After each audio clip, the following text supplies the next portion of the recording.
Welcome to Video Game Genres, where your host Gexup provides you information you need to know about a certain number of video games put in a category. And tonight's episode of Video Game Genre is Adventure Games.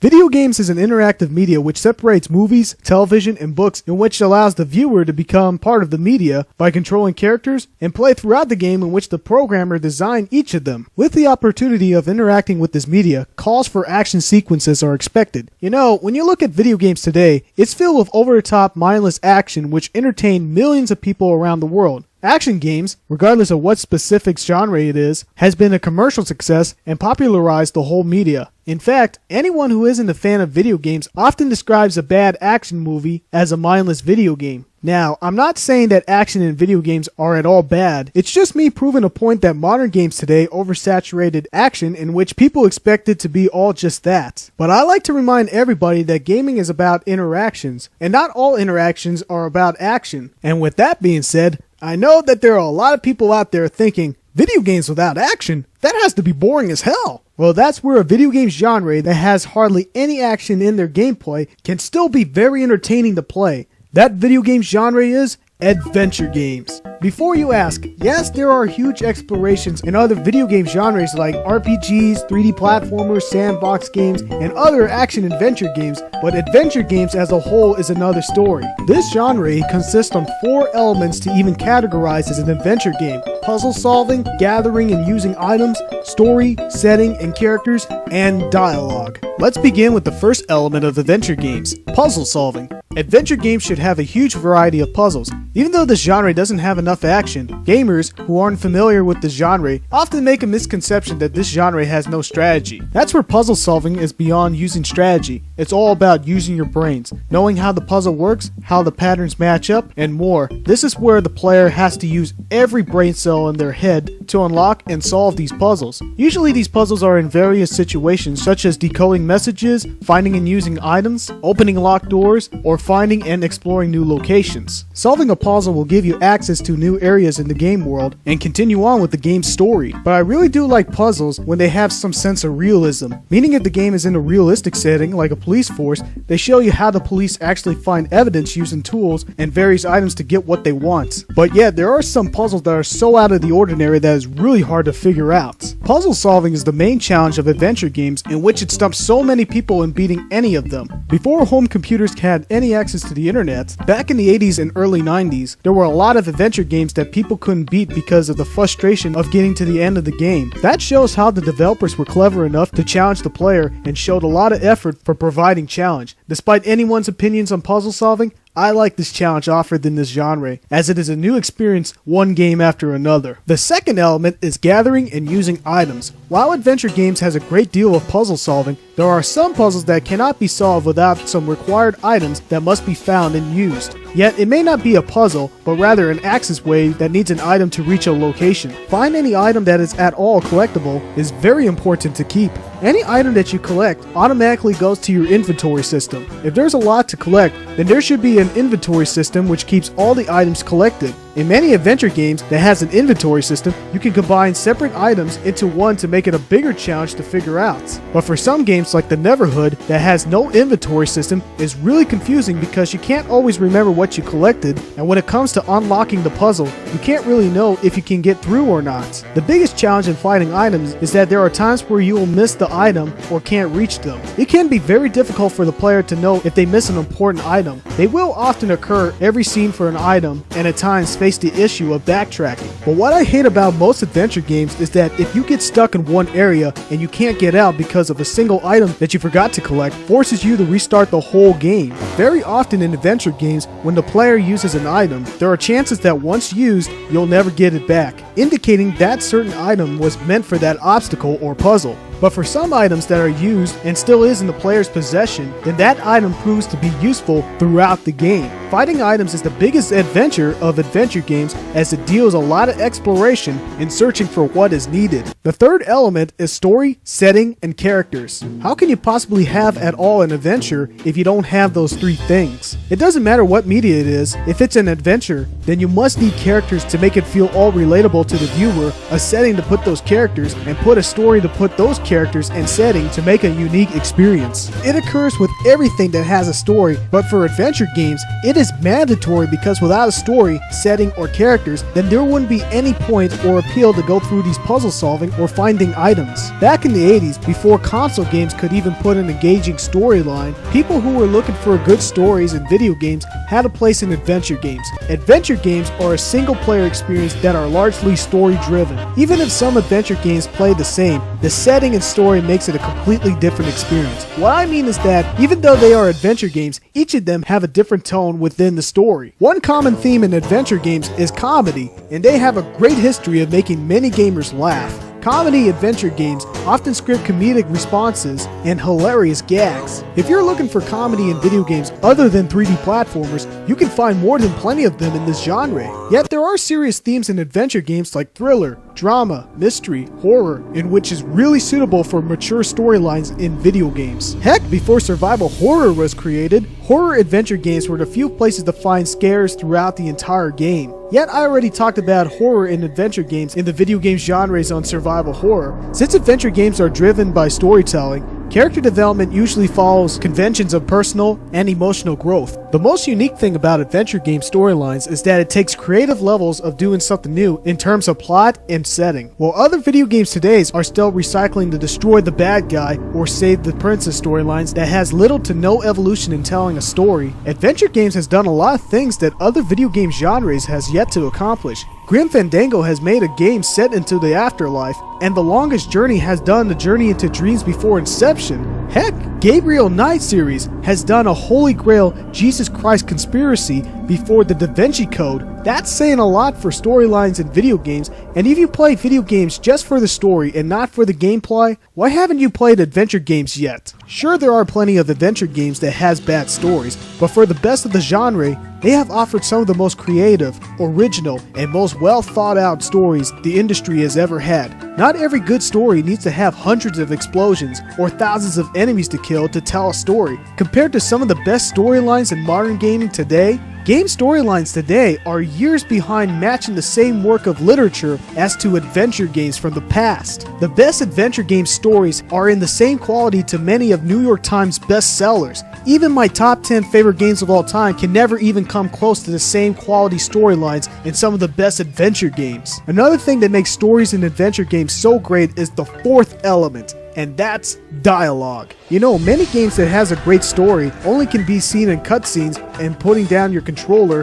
and have no interactions is indeed boring, but for adventure games, they have offered choice in dialogue. You can't have an amazing story without having great and memorable dialogue spoken from characters. Either if it's text box or voice acting, there are tons of dialogue in adventure games which grabs the player into the story. Most importantly, since this is an interactive media, adventure games has done something that no other media can do, and that is choosing your character's dialogue, or what they call conversation tree. This is where the player is able to engage a non-playable character by choosing a line of pre-written dialogue from a menu which triggers the response from the character. You can talk to anyone, but the ones who are part of the story can give you hints on where to go, what to find, share backstories, and other important information you need to know in your adventure and continue the story, or you can tell or influence them to do something. Sometimes when you forget something, you can go back to them and they can repeat what they said already again and again, unless you're at some point of the story which changes the character's location. Some games can have alternate outcomes, and this was something before RPGs came up with the concept of conversation trees. At the same time, choosing the right dialogue is a big challenge in games like Secret of Monkey Island to choose the right talkback in sword fights. If you're a big Mass Effect fan, you have to be thanking adventure games for innovating this concept. And those are the four elements of what makes an adventure game. And yet, not all adventure games plays the same. And to make this episode of video game genres even longer, I'm going to talk about the subgenres of adventure games. The very first adventure game is text adventure. Yes, there were games back in the late 70s, and for those who didn't own a computer back then, these were the only games to play. Computer games back then were almost unheard of because many people didn't have home computers. Before there were any imagery in computers, there was only text that describes where you are, what is surrounding you, and what does your character see, since the player can't see anything. It's all about messages and information that the player needs to know in order to decide what to do next. So what can you do in games with no imagery but all text? Simple, just write down your character's action and his or her next move. Like for example, when you see an orc, you can write out slay the orc, talk to the orc, go past the orc, or do whatever the player decides. The only problem I have with the early text-based adventure games is that not everything you write out makes your character do what you command. Like for example, when you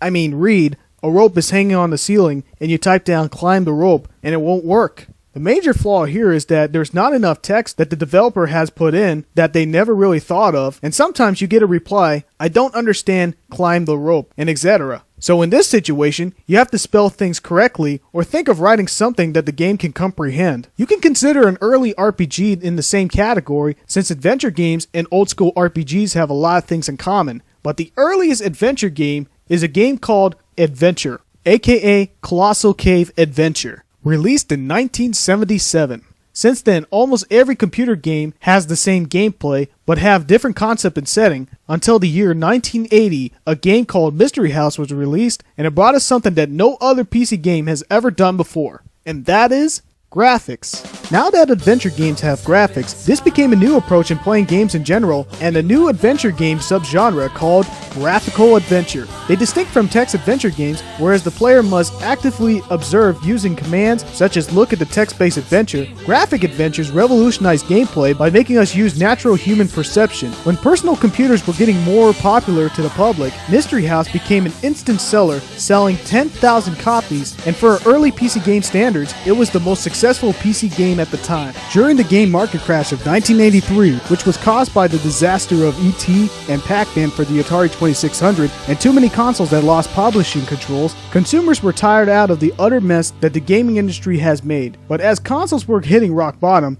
personal computers were first being introduced to households, and they contributed to the video game crash of 1983, offering games that goes beyond console standards, by of which graphics, gameplay, controls, and etc., which made consumers feel more welcoming to do business, programming, accounting, and of course, play games. And one of the biggest breakthroughs in PC adventure games was released in 1984, and it was Sierra Entertainment's King's Quest, Quest for the Crown. With so many games having a keyboard interface, King's Quest did adventure games differently by moving the character with the buttons on the keyboard and type out your character's actions. This improved everything because you don't have to tell the player what's going on all the time because of no imagery or lack of animation. Since then, gaming as a whole started to have better graphics and new gameplay mechanics. This leads us to our next adventure game subgenre, point-and-click adventure games. Now, when you think of adventure games, chances are you're thinking of point-and-click adventure games because they are the most popular and most simplistic in this entire genre. Reason for that is, while past adventure games, you have to put a lot of typing, here all you have to do is use your mouse and click.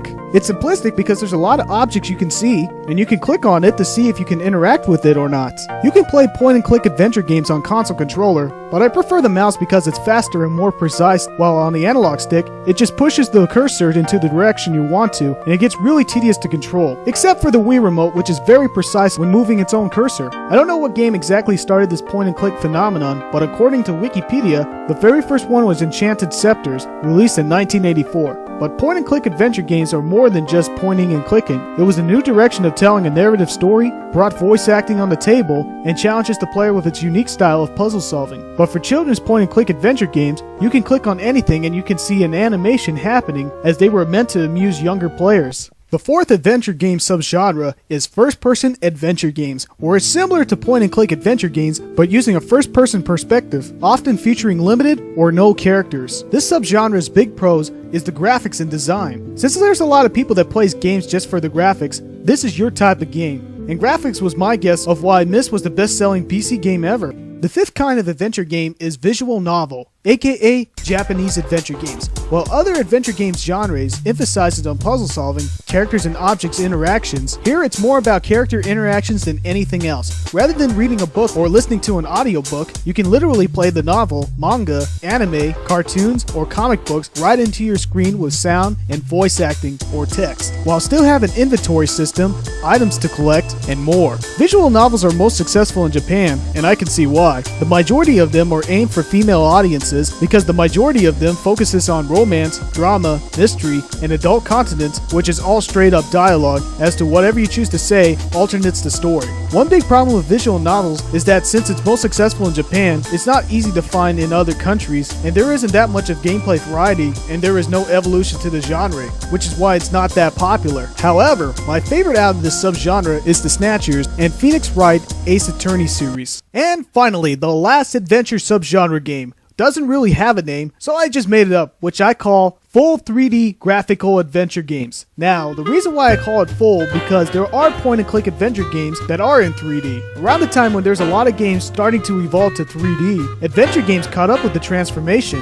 The early ones, like Grim Fandango, abandoned the point-and-click interface and decided to take the keyboard interface, having full control of the character. When in point-and-click adventure games, you have to be patient with your character to respawn where you clicked. I personally think that this is my favorite type of adventure game because it's very reminiscent to classic survival horrors, like Alone in the Dark and the old Resident Evil games, just without any action in them. The only downfall is that there's no camera control, but like all 3D games, they evolved. And that's where games like Shenmue came and redefined the adventure genre, calling itself FREE, Full Reactive Eyes Entertainment. Now you can turn around 360 degrees around and have an open world filled with tasks, non-linear progression, real-time effects, and has a nice small balance of action in them. Action occurs when there are enemies to encounter, which are not that many, and have quick-time events borrowed by Dragon's Lair. Games like Indigo Prophecy, aka Fahrenheit, Dreamfall, The Longest Journey, and more carried the tradition since the sequel of Shenmue 2 was never released. And like Shenmue, adventure games could not meet commercial success as they used to. All of these types of adventure games were very popular in the 80s and early 90s, but those were the best years for adventure games.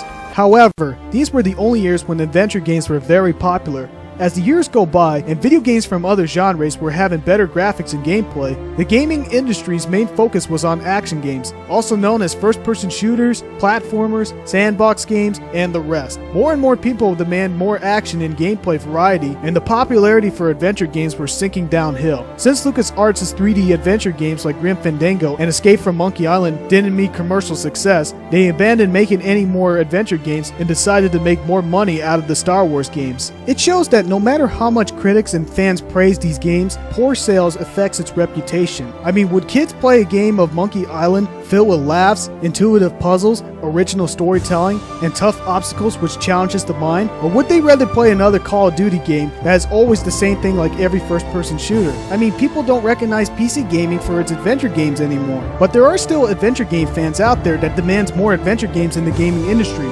Sadly, action games is where the money is. But adventure games aren't gone forever because there are developers out there who care about bringing back adventure games back to its former glory. Around 2006, Telltale Games' former employees of LucasArts have bonded together and released the long-awaited Sam & Max game, Save the World. And since then, Telltale Games has done a fantastic job resurrecting LucasArts' series and made movie titles into adventure games. Capcom has introduced Phoenix Wright, Ace Attorney, what Japanese adventure games are like to North America, and made new point-and-click adventure games like Zack and Wiki, and more indie game developers has expanded the adventure games genre. Even though we're oversaturated with a lot of action games, there are still adventure games out there. There are downfalls for adventure games, however. First being that many of the storylines are slow, doesn't really do a good job with the introductory, and going through very long dialogue does push my patience sometimes. And back in the day, adventure games were very unpredictable and had very hard puzzles to solve. Since many people didn't have internet back in the day to give us a guide and such, it was very frustrating to solve them, and using paper and pencils to write down notes in the game was the best thing to do in order to beat an adventure game. Not to mention that there's a lot of backtracking in many of these games. Also, since adventure games are bound with so many puzzles, there is a lack of replay value in them. I think because there are so many of them that have painful puzzle solving that going through it once is good enough. There are a couple of adventure games to me that have a lot of replay value, but that's only when I love it so damn much. The positives, however, many of the adventure games that I've played had some of the best comedy and storytelling I can ever encounter in video games. So many of them have really well done character development, and how the story moves on, despite slow pace, is easily engaging. I don't play games just for the story, but rather for the gameplay alone. But adventure games is an exception because unlike other games out there, I can encounter interesting characters and New York Times bestseller quality storylines. Even still to this day, we still have bad voice acting and cliche storylines. It's a shame that adventure games doesn't get enough credit to other games out there that has less quality than them. It's really nice to see a genre being great to play without any cliche action in them. I mean, puzzle solving is my second favorite thing in gaming, first being platforming, and it's incredibly fun to finally use your noggin in video games for once. When someone say video games are just mindless violence, you can argue it with any other video game, but not adventure games. Come to think of it, I've never seen a video game genre that literally has something for everybody.